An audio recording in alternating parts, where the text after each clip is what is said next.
امام یافعی نے روض الریاحین کے اندر لکھا، ایک نوجوان تھا، کپڑے کی دکان پہ کام کرتا تھا بڑا خوبصورت۔ ایک خاتون آئی تو اس کو دیکھا تو فریفتہ ہو گئی، دل ہار بیٹھے۔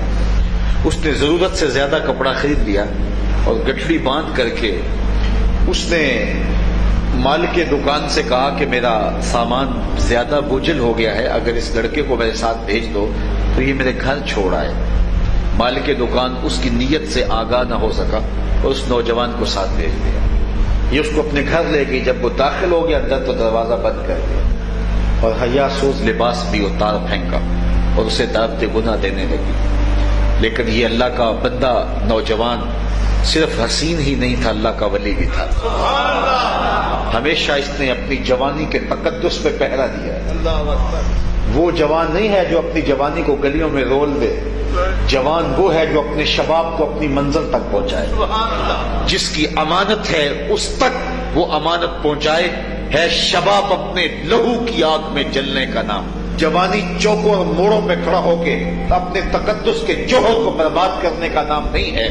جوانی تقدس معاف ہوتی ہے جب نوجوان اپنی جوانی کی حفاظت کرتا ہے، بلکہ حضور نے ارشاد فرمایا انا حبیب اللہ الشاب الطائب حبیب اللہ، میں اللہ کا حبیب ہوں، اور جو جوان جوانی میں توبہ کرے وہ بھی اللہ کا حبیب ہے۔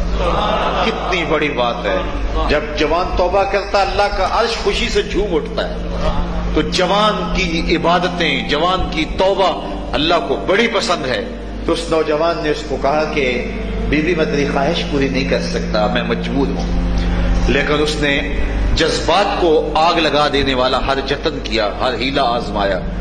نوجوان نے سمجھا کہ کہیں ایسا نہ ہو کہ میری جوانی کا تقدس پامال ہو جائے اور میرے پلے کچھ بھی نہ رہے۔ تو اس کو ایک طریقہ سوجا، تو اس نے کہا کہ تم رکو، میں ذرا واش روم سے آؤں۔ تو وہ باتھ روم میں اندر گیا، پاخانہ کر کے اپنے جسم پہ مل لیا، اور اسی حالت میں جب باہر آیا تو اس عورت کا سارا نشہ اتر گیا۔ اس نے دروازہ کھول دیا، کہا تو کوئی پاگل شخص ہے۔ تو اس نے دروازہ کھول دیا، وہ نوجوان دروازے سے باہر آ رہا تھا اور دل ہی دل میں رب کا شکر ادا کر رہا تھا، مالک میرا بدن گندا ہو گیا لیکن من تو ستھرا رہا۔ کائنات کا سب سے حسین چہرہ وہ ہے جو جنسی کالک سے محفوظ ہو۔ باہر ایک کنواں تھا، وہاں آ کے اس نے غسل کیا۔ علامہ یافعی نے لکھا ہے ساری زندگی اس کے بدن سے مشک اور عنبر کی خوشبو آیا کرتی، اور جب وہ فوت ہو گیا لوگوں نے اس کو دفن کیا تو یہ خوشبو اس کی قبر کی مٹی سے بھی آیا کرتی۔